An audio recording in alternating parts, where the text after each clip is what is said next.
हे तुमच्या अकाउंटमधून पण काही पैसे गेले आहेत का, किंवा तुमच्यासोबत पण काहीतरी स्कॅम झाला आहे पण तुम्हाला ते नंतर समजते. हॅलो गाईज, आय एम सुरक्षा सहेली गायत्री. आज मी तुम्हाला एक खूप इम्पॉर्टंट माहिती सांगणार आहे. तर सायबर फ्रॉड झाल्यावरती पहिले 24 तासामध्ये काय ॲक्शन घ्यायचे हे मी तुम्हाला स्टेप बाय स्टेप सांगणार आहे. तर सायबर फ्रॉड झाल्यावरती पहिले 24 तास हे खूप इम्पॉर्टंट असतात.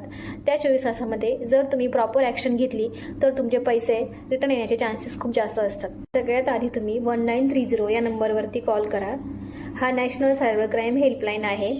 त्यांना तिथे तुमची फ्रॉड डिटेल्स द्या. कधी फ्रॉड झाले तो टायमिंग, अमाऊंट आणि बँकेचं नेम. स्टेप सेकंड, तुमच्या बँकला लगेच इन्फॉर्म करा. कस्टमर केअर, ब्रांच किंवा ॲपमधून कंप्लेंट करा आणि तुमचे अकाउंट फ्रीज करायला सांगा. स्टेप थर्ड, cybercrime.government.in या ऑनलाईन पोर्टलवरती तुमची कंप्लेंट रजिस्टर करा. खूप इम्पॉर्टंट म्हणजे फ्रॉड मेसेजेस, कॉलिंगचे नंबर, स्क्रीनशॉट हे काहीही डिलीट करू नका. हे फर्दर पोलीस इन्व्हेस्टिगेशनसाठी खूप इम्पॉर्टंट असतात. आणि लक्षात ठेवा, सायलेन्स म्हणजे तुमचं लॉस. जितक्या लवकर तुम्ही तुमची कंप्लेंट रिपोर्ट कराल तितक्या लवकर तुम्हाला तुमचे पैसे रिकवर होण्याचे चान्सेस जास्त असतात.